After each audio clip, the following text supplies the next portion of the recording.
All right, we're a little bit late, but we'll call the meeting to order.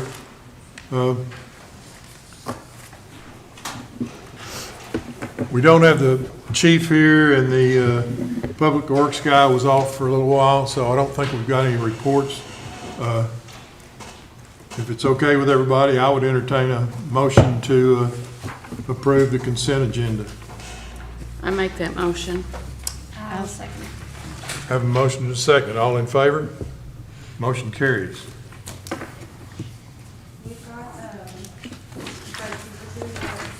Do we have some people that signed up to speak tonight? Okay, well, we haven't had anybody lately, so I kind of skipped over that. Let's go ahead and get that done. I have something to pass out. How are you, sir?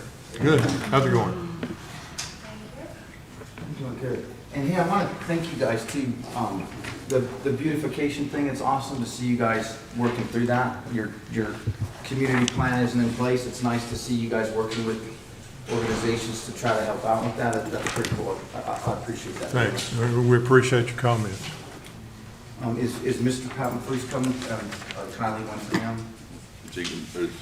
He never responded, so I'm not sure. Kylie, you want to do it quick? You got no, give it to her. Or you want me to give it to you? Doesn't matter. You'll come. My name, excuse me, I had a shoulder replacement yesterday. I'm on some meds. I apologize if I speak a little funny, but I'm here to talk about the Johnson County Active Direct Response Protocol, specifically number 2, which would be the immediate action for Godley PD and Godley Fire. It states the first officers to arrive should recognize that their primary objective is to stop further violence, and that's absolutely phenomenal. And then the other piece highlighted says officers should treat any massive hemorrhaging that may result in the immediate loss of life, and that's absolutely outstanding. But I do have some questions about it. First, training. Law enforcement is traditionally trained in a defensive and a protection role, not an offensive role.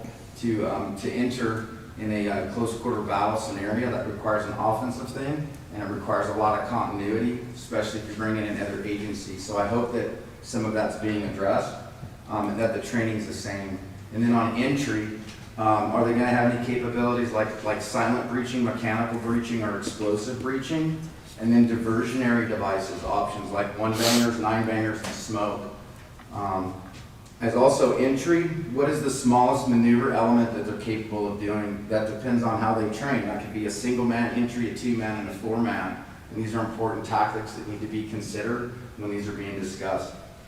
Are they going to strong wall, points of domination, shallow entries? These are all things that need to be discussed. And while specificity in this should not be public, we should be behind closed doors to not divulge TTPs, but they definitely need to be addressed. These are out of traditional small town local law enforcement roles. What is the goal? Is the goal to establish a foothold? For example, Uvalde, they established a foothold and stopped. Or is the goal to clear in its entirety, to back clear? What kind of planning is going in? Are they planning for a Milcoa and Midcoa scenario? That would be what's the most likely course of action when things go wrong, and the most deadly course of action when things go wrong. That would be on the law enforcement side. The other one, treat any massive hemorrhaging that may result in immediate loss of life. Massive hemorrhage and immediate loss of life. Hopefully, they're going to be bringing tourniquets and hemostatic agents. These are peer-reviewed, proven things that will actually solve those problems. There is an interesting dynamic due to children and their size, but anatomy is the same. It's all about equipment size and proper training. But the biggest thing is, why is there no airway and no needle thoracentesis or chest decompression? In these type of scenarios, there's 3 main things that you're trying to solve, and that is preventable deaths. This is if you do the right thing at the right time, you can save a life. And airway obstructions and needle decompressions are 2 of the one. You're addressing hemorrhage here, but not those 2. Also, is there a triage piece in place? Are you developing casualty collection points and alternatives? Very important. And the medevac and casevac piece, routes. With the road conditions in this scenario, if every parent in their right mind is going to run down to these schools, you can't get around Godley when that happens. So was there a contingency in place to keep the roads clear so more response can get there and casualties can also get out? And then rotary ring assets, are you planning on having landing zones, and are you planning on primary and secondary in the schools based on when your casualties are? And then definitive care. Are you going to be aware that not all hospitals have a neuro capability, not all hospitals have a thoracic capability, not all hospitals have a spinal. So knowing where the right type of casualty goes is very important. These are basic questions. Hopefully they've been addressed in totality behind the scenes. Like I said, specificity in these type of procedures definitely don't need to be made in the public, but they should be addressed. And it's very, very, very vague in the response plan. But there's really a lot more that can be provided to parents and citizens regarding the completeness of this protocol without compromising specific details that would hinder the different agencies and their response capabilities. I urge you as a school board to provide a little more detail, because there's a lot more questions than answers here from individuals that really understand this type of a dynamic and asymmetric piece. And just remember Uvalde, they went in and what they did was establish a foothold and wait. And it went really bad at that point. So it's very easy to have and talk what you're going to do, but without planning, it becomes very difficult. So hopefully this can be refined. And thank you. I appreciate your time. Okay, anyone else? All right. We've got some discussion and action items here. A, discussion and possible action to review and approve the final plat for Vista del Lago, a 109.939 acre tract located off of County Road 1006. Glenn? Y'all had the copies of the final plat in your packet, which you had an opportunity to review. The final plat is in conformance with the preliminary plat that we reviewed months and months ago. We reviewed construction plans. We would recommend that the council accept this final plat and approve it.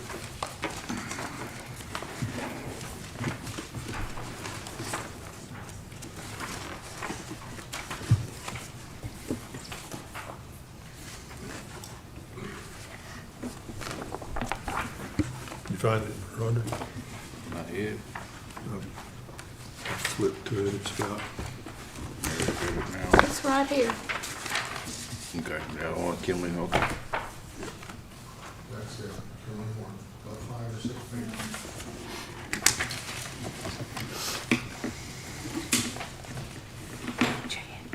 This one.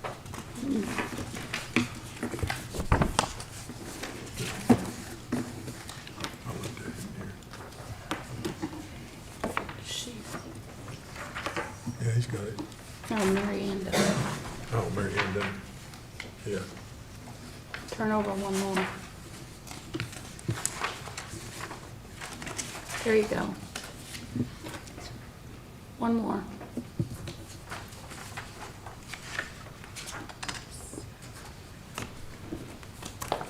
It's still not it.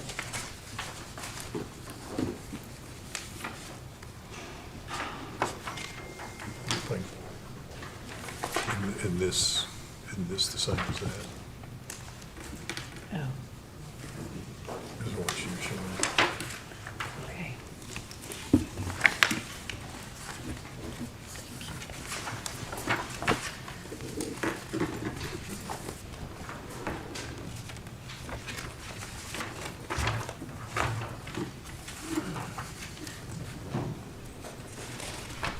There we go, I got it. Okay. You got it. Yeah. Can't make it.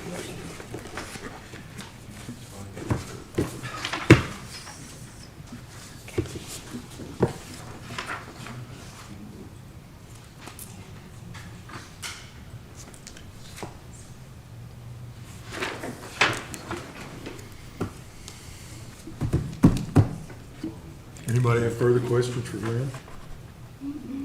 I make a motion, we approve the final plat for Vista Del Lago.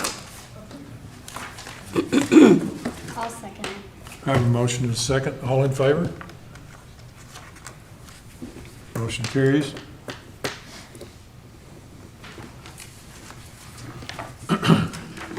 B, discussion and possible action to approve the replat of 501 Glendale Drive. 501 Glendale is a 1.5 acre lot. The owner of the lot wishes to divide it into two 7/10 acre lots. There's no reason that we should not allow this. It's on Johnson County water, and those lots are plenty big enough for on-site sewer facilities. So it's a replat of an existing lot, and we recommend approval. It's one lot and a half, it's an acre and a half, and it's gonna have 2 3/4 acre lots. Basically, yes, sir. It's actually 1.40, I'm sorry, and it's gonna be divided into 0.70 and 0.69. Is what's on the. Stop her from talking. I'm sorry.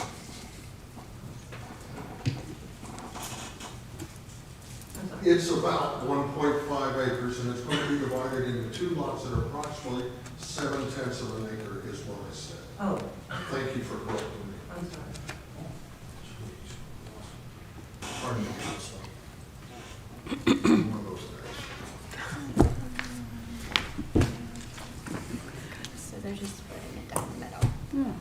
I make a motion that we approve the replat of 501 Glendale Drive. I'll second that motion. All in favor? Motion carries.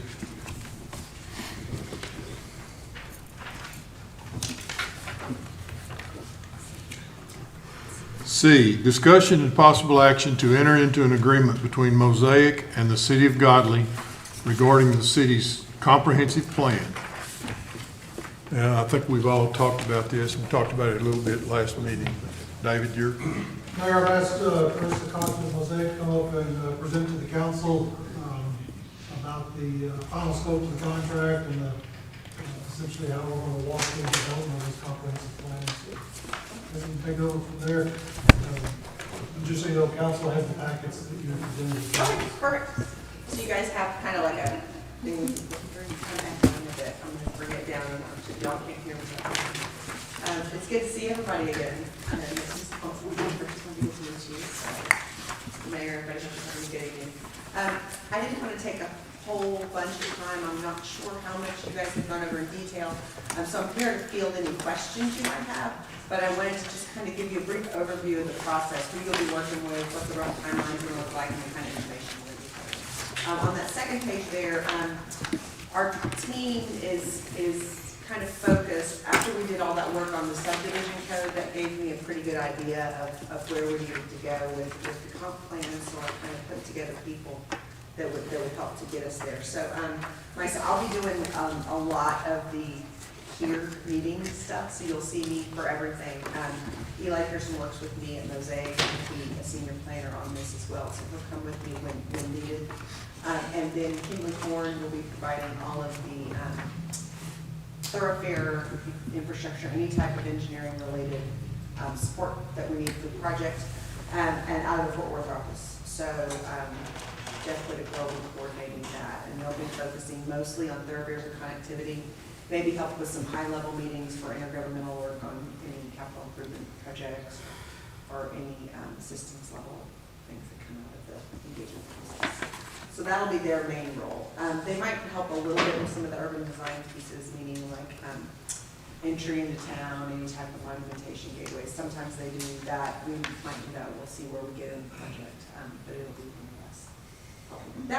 So that's kind of the team. I put a slide in there just talking about what God will be like in 20 years, and that's the whole purpose of the comprehensive plan, is to figure out, let's meet with the community, get an idea of what the vision for the future looks like. Comprehensive plans usually cover a 20-year plan horizon, so you're going to get population projections and demographics and a look out about what's forecasted to come here in the next 20 years or so, and then how does that affect livability and quality of life and expectations of members of the community, whether that's residents or business owners, and what people want to see and how much it costs to do that, and services and things the city can do to improve quality of life. So that's kind of the big overarching focus. COVID, I think, was wonderful because it forced all of us to learn how to talk to each other in weird and new ways. So now that everybody's gotten used to things like Zoom meetings and online surveys and virtual things, we're going to do a mix of that. I'm a big believer in meeting people face to face and having real conversations with real people.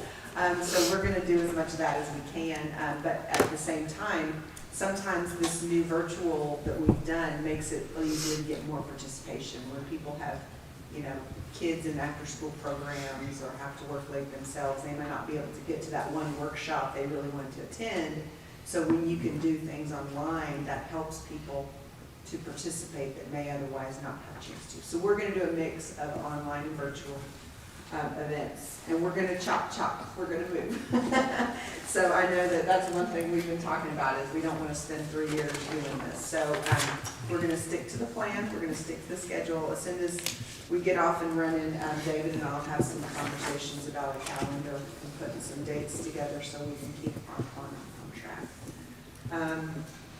So, in our target audience, we'll have a steering committee to help navigate the process and do detailed type look at stuff. But we're also going to have community-wide events, do community-wide surveys to get input from everybody.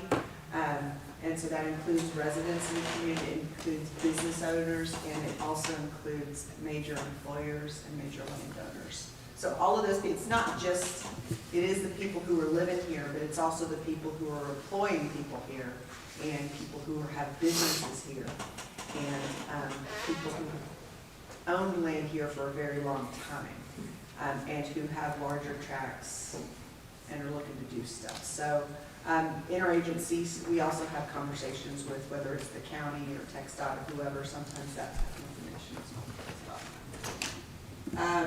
We've already talked a little bit on that next slide. I'm on the one that says tools for community engagement. And that is, we've done lots of different kinds of surveys, but I love to do those visual preference surveys. It gets pictures on there and people get to say what they like and don't like, and it gives us a really good idea of where we need to be going with stuff, and we'll do a bunch of different kinds of surveys. But on that slide, that page you have, it talks about all of the different tools we're going to use to engage people. So we'll have a website, we'll do some online surveys. About 3 months into the process, we'll have a state of the city, a town hall meeting. And we like to take those first few months to do an analysis, do all of our data gathering first. Because when you come to people and you ask them to take a night out of their lives to meet, and you don't have anything to give them, it's kind of not very good use of everybody's time. So we kind of like to do it that way. We'll do workshops with the steering committee. And then once we kind of get this content ready to be adopted, we're going to do some workshops here, these at council meetings as well, so you guys know exactly what's in this, what it means moving forward, how this has to be implemented, and I can answer any questions at that time. Okay, next slide. Like I said, there will be a steering committee. We'll work together on getting that put together. And that steering committee, they're going to be stewards of the community vision.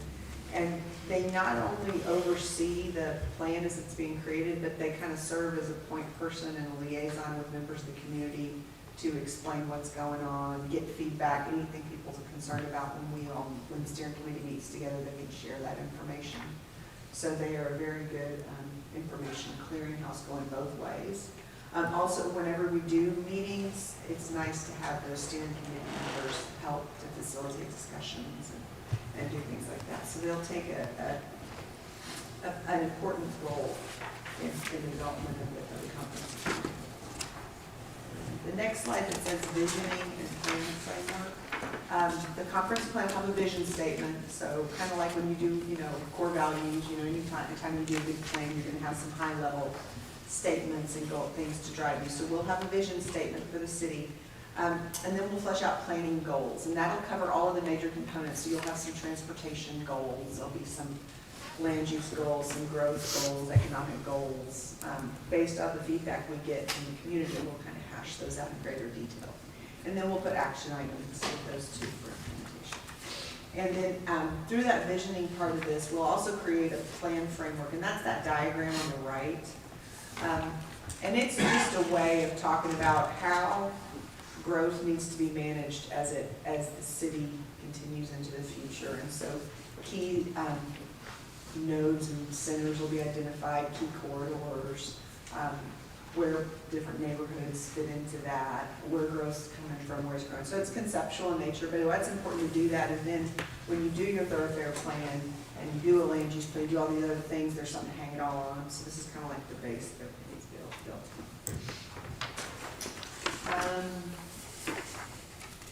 Next slide, the integrated planning for sustainable growth. The reason that state of the city, the report at the beginning is important is that you're planning for projected growth.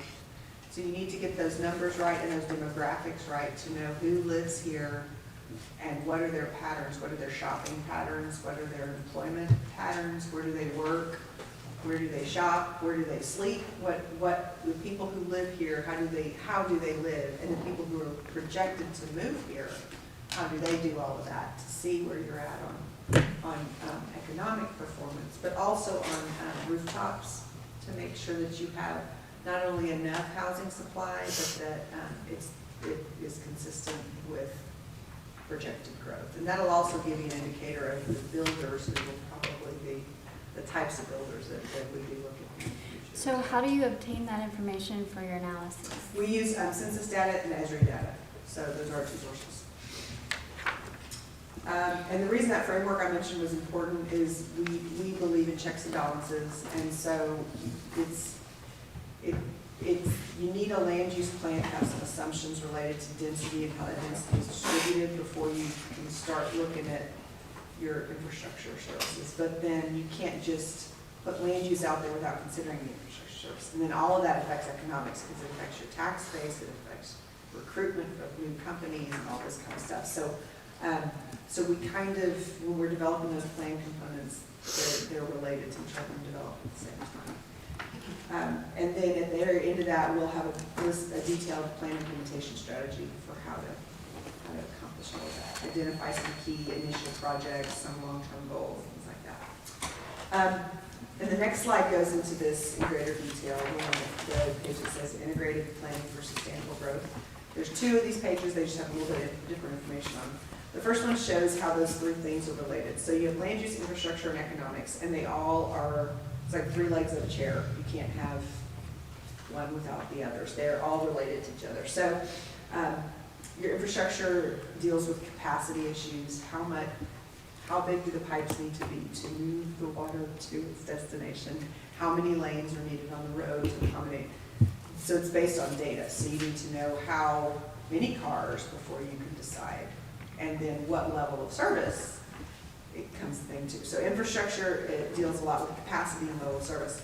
Land use, when we're dealing with land use, the focus is on density and form. By density, it means, like, is it 5-acre ranchettes, or are we building, like, townhouses? So they're both residences, they're both places people live, but the density is different. So land use kind of sets that distribution up. And in urban form just means, what's the feel of the place, where's the commercial area, where are the neighborhoods, where are the jobs, where's your industry, and how do all those pieces fit together. And then when we talk about the economic side of all of this, we're talking about employment, commerce, and industry. And so we'll look at retail, industry, office, and rooftops to see where you're at in those areas. And a strong economy needs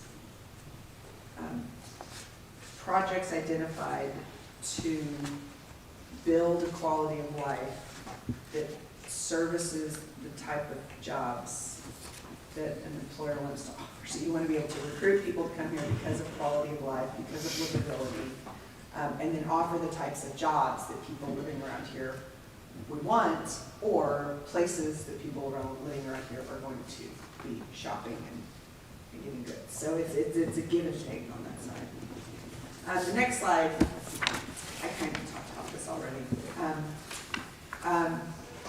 Another aspect of land use is growth management, and that just means with our wonderful representatives in Austin taking away your ability to annex as you grow, this has evolved a little bit, but you, in a sense, are going to be managing your own destiny in that you'll see population projections, but if you don't, but by you making certain strategic moves, you can change that to make that either a bigger or smaller number depending on what you want. And then wherever that growth is going to go, that's where you need to concentrate your infrastructure. And so the way you manage this stuff effectively kind of determines the sustainability of your systems and the quality of development. So growth management becomes important. And we've already talked about recruitment a little bit. Housing options and affordability, I lump that under the land use aspect. We're going to do a look at housing by creating typology and of different types, and that's important again to know what's the demographic here. When builders come in, you know, what are the different housing options that are available in and around Godley? Is it all like the same size lots, or is there different options? Are there rental options? Do you want that? How big are the, you know, and so creating a little bit of diversity helps to create a more stable community. So looking at the different types of housing offered here. Sometimes that can deal with affordability, but sometimes it's just about like density. So, and every community is different. So when we meet, he'll say, we care about this, let's talk about this, we'll kind of how we need to deal with that. And in our public meetings, we'll hear a lot about that too, especially at the town hall and in our workshops. Okay, so next slides talk more about the mechanics, how the plan will be developed. And this is high level. I know you already went through that because I don't want to go into the weeds too much. So as I mentioned, the first 3 months we'll be doing a state of the city analysis. So we're going to be looking at population and demographics, patterns of existing uses, existing streets and thoroughfares, history of the community. Like there's, you know, you have to know where coming from to know where you're going to go, so you don't lose a lot of that as the city grows. So we'll take a few months to do a state of the city analysis. That's the first step. And during that, we'll do a kickoff to figure out, like I said, calendar for the project, but also create the steering committee during those first few months. So kind of like when you're building a building, the first part takes forever when you don't see anything and it's all the grading and the permitting and all of that. You don't start seeing anything going up until a little bit later. This is very similar to that. So the first 3 months we'll be working on state of the city, getting steering committee formed, and getting our calendar set up. And then the next step will be months 4 through 7, and that's where we get into heavy community engagement. So we'll start that with our town hall meeting. We will be doing some online forum, a topical forum, probably Zoom meetings online that people can participate in, to talk about different things that are going to be priorities in the planning process, like streets or parks or housing, whatever, you know, everybody seems to want more dialogue about. We'll do our online surveys, and then with the steering committee, we'll do in-person workshop series with them on these topics. And then all of that will culminate in a plan framework, which is that kind of guide, and then the goal statements and the vision will come out of this engagement process. So around 7th, what would that be? Around in the school year, May-ish, we should have all of the vision. May, June-ish should be when the vision plan is finished. So around January, February is when this would start, and then around May, June, the engagement. Well, we're still going to put information out there, but the kind of intensive push releases and stuff will be out there. And then from that, we go and start putting stuff together. So we'll start building the plan components, and that'll be months 7 through 10.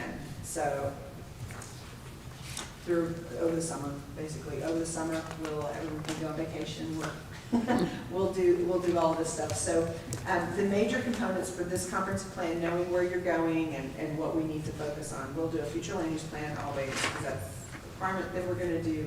We're gonna look at thoroughfares and connectivity. And then we'll do, smaller components would be related to urban design, housing, as I mentioned, options. And then for infrastructure, we are not, you already spent a lot of time doing your wastewater kind of master plan, so we don't want to reinvent the wheel there. What we'll probably talk about is like providers, CCNs, how are they working out, ownership, giving, who's going to provide this service in these areas, where is it constrained, and then any talks with the county that need to happen. So we'll be at a higher level advisory role on providing infrastructure to meet capacity. And then after we get all the plan components done, we'll move into the adoption stage of everything. So that'll be like beginning of school year next year. And we'll have a public open house, so that'll be an open thing where we'll have like different stations. People can go to get information, and the steering committee will participate. They'll be at the different stations to talk with everybody, and the consultants will too, and staff. And you guys, if you want to come. And then and that's to give the community an opportunity to provide feedback on the document. We want to make sure that we've heard everything, we've taken all that into account, and you know what everybody thinks before we get into adoption. That way, everybody knows, everybody loves this, there's a problem with this, we need to fix this, so there's no surprises on all that front. We'll come here probably 2 meetings. Usually there's like a reading and a draft of the document. You guys get a few weeks to look it over and make any comments. I'll do like an orientation workshop with you too, to kind of walk through it. And then at a subsequent meeting would be when you would start taking action. So, so that's our goal. Our goal is to get it done in a year, because you need your land use plan to then go back and start looking at any changes. Like if you do need any changes to your zoning code, you have to do this first. If you need any changes to any of your design criteria, any assessments, some of the assessments you want to do, or any new type of requirement you want to put on developments coming in, you need this first. So this is kind of like your first step before you can do some other things that you need to get done. So we don't want to take too much time doing this, because this is very, very important, and it informs things that are also very important that you can't do with this. So we created a thorough process that is disciplined and that will get you an adopted plan that is good, that will reflect community inputs, but that will not take years and years and years to get done. That's the plan. That's our goal. So I have a couple questions, Yes, if you don't of course. mind. Okay, so I know that in phase 4, we are going to have a chance for feedback, but any other phases, are we going to be updated on any other information, or is it y'all will finish it and then we, on phase 4, will get the input? No, we will, trying to remember how this plays out in detail. There's pretty much, did they get a copy, David, oh yeah, that thing on the calendar, did they get a copy of the calendar? Do you know? Show me the copy of the contract. A copy of the what? Contract. Yeah, the Oh, contract. It's yeah. right So here. like the second to last, try the second to last, somewhere around these, what pages, is it towards the end of It is the, looks like the last couple of pages. Yeah, there's one that's a timeline. Okay. And the dots won't show up because they're colored, but you can kind of see peppered through there when, basically starting from the 4th month until the end, every month, there's going to be a touch point Okay. of some kind for everybody. And the website will be up, there'll be a website up all the time. And then it's just, we'll do that intense window of, because we need input. So we're getting community input months 4 through 7. But we'll be communicating back and giving updates, whether it's through the website or online, Zoom, whatever. But there's going to be almost every month, there'll be something. Okay. And the steering committee can also, depending on how much ownership they take and how much we need to do here at these meetings. the two things that can really push the budget over a lot are meetings and graphics. Okay. And so I tried to keep this to what I thought was important without loading this up with a bunch. Like I could be up here every meeting, but Right. then, you know, you have to pay for that. And I'm trying to be good steward of that. And we can do, virtual's nice for that as well. But anytime you've got 5 consultants at a meeting, that's not a cheap meeting. So we're trying to be respectful of that. So we're always available for more. I just didn't want to burden this with that, especially knowing we were going to get through it. So, but if you'll notice on there, about every month, there's a touch point. Okay, and then also, as far as your analytics go, are you doing present day, or are you going to go back in order to forecast it? No, we don't do historic trends. If you look, like Texas Water Development Board is they do historic-based trends. I find that that's not super realistic, especially in this area, because when you're seeing growth, like the number of subdivisions y'all have in your ETJ, that's all new. And so your demographic is gonna be like all new. Right. And so when you start looking at historic trends, it's not super, like you look at Frisco, that went from 2,500 to like 100,000 in 10 years. And if you would have followed historic trends, usually there's a trigger that changes the direction the town goes in. So we use a lot of times an analog method, like we'll show you comparables of other communities around you that have kind of been in a similar place, and this is in like 4 or 5 of those. And then, like I said, for our projections, they would rely on census and on Esri, business analyst for those numbers. Yeah. Does that help? Thank you. Do I you- was kind of in that mode where you can't go back Yeah. because it's growing way too fast. Yeah. Yeah. Do you typically get a really good response, or does it take a little while to get a response from the residents as they find out about it? It depends. There's usually, if you have an idea of what everybody's concerned about, and you make it clear that that's going to be addressed in this, you're going to get better attendance. And if you create venues that are easy to get, whether it's in person or you figure out how people in your community like to do stuff and do it that way. But, because it used to be where everything was done here, you know, and a lot of people, especially, I remember like 15 years ago, there were a bunch of moms but they couldn't get to these meetings because it was dinner time or it was kids having practice or whatever. And so we realized there's a lot of people that can't do this at this time every day. And so that's why these online forums end up being great too. So I'd say, and the other thing with online surveys, I like that because you get data that's quantifiable because you're disciplined to 10 questions they have to give, you know, so I can tell you exactly how many people, you know, took it and what those data points are. So from an analytics standpoint, the online stuff is great because it's easier to quantify and measure. But that doesn't mean it's better data, it's just easier to work with. So a good mix of the two, I'd say. But also knowing which words to use in the flyers or however you're sending out your announcements. Like I did a unified development code for one community and they kept calling it the UDC. Well, nobody understood that that meant the zoning code.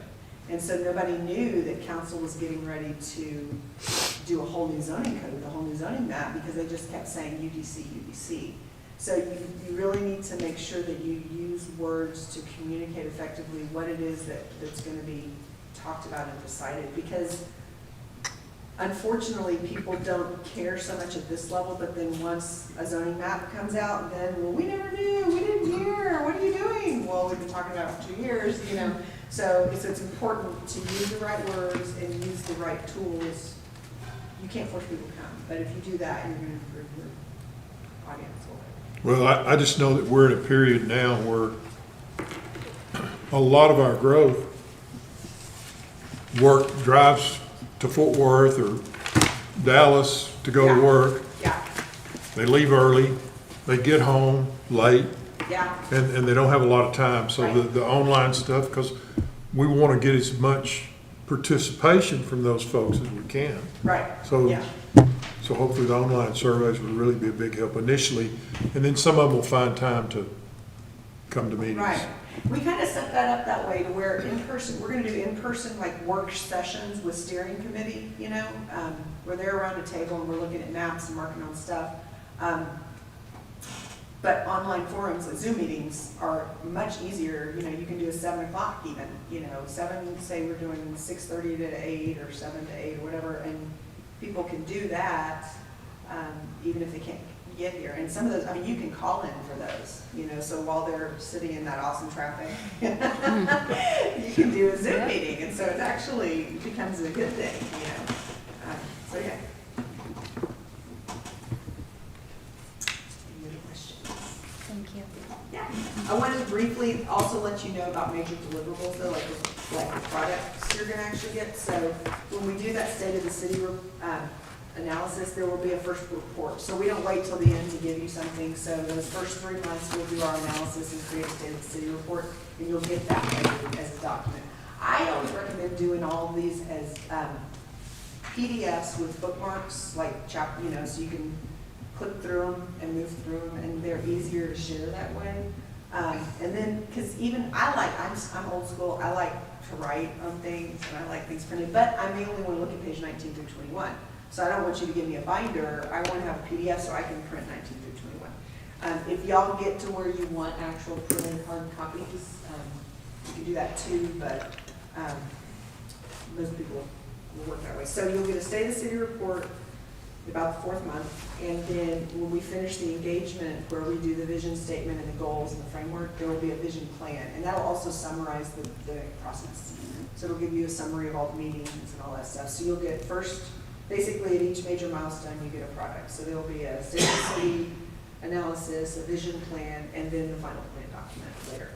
And when you get the final plan document, as soon as it's adopted, meaning it's official, then we will provide, like at that same time, all the graphic packages, like all the graphics and the official GIS maps, any, you know, and then all of those presentations, because there's going to be a bunch of those, like PowerPoints, stuff like that, any posters we do. So at the end of it, you'll get a lot of that collateral as well. So it'll be 3 major documents and then one download, a bunch of graphics. So those are the main pieces. So, is there anything else that I or you guys want information about? Good? It all sounds. I'm good. Sad that Michael couldn't be here tonight. It was nice to meet you, Jennifer. When did you too. come on board? February? Has it What, been? March? Oh, wow. No, I started in May, So around then. Yeah. around then. Yeah, there you She go. started right after. Okay. All my days are running together. That stuff. Like those I'm like, I so didn't we- even know we it's passed Tuesday. like 6 of the night. Yeah. Okay, Well, I'm here if y'all say. okay. Now, David, do we have to take action on this? I thought we already did. Well, the action at the last meeting was to approve entering into discussions with Mosaic to develop the contract, so you have the contract now. So for tonight, we just need council approval to execute the contract and get started. I make that motion that we enter into the agreement between Mosaic and the City of Godley regarding the comprehensive plan. I'll second it. All in favor? Motion carries. All right. Discussion and possible action to approve ordinance number 10, TAC 04, TAC 2022, impact.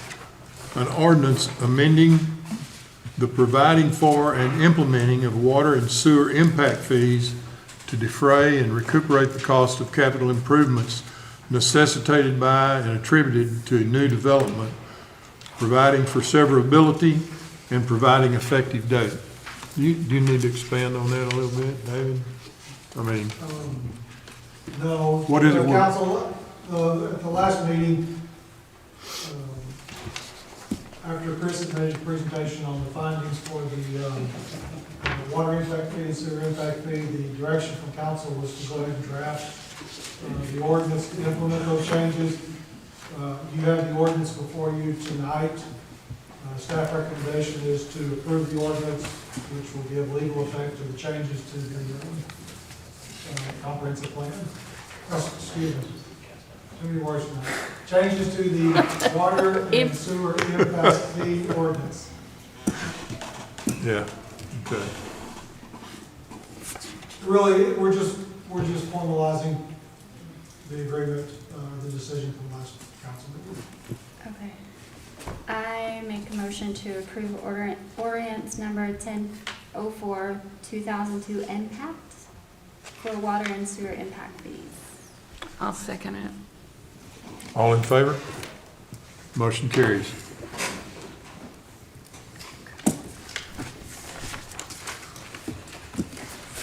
Anybody have anything else they want to bring up? I'll make an announcement for the Lions Club.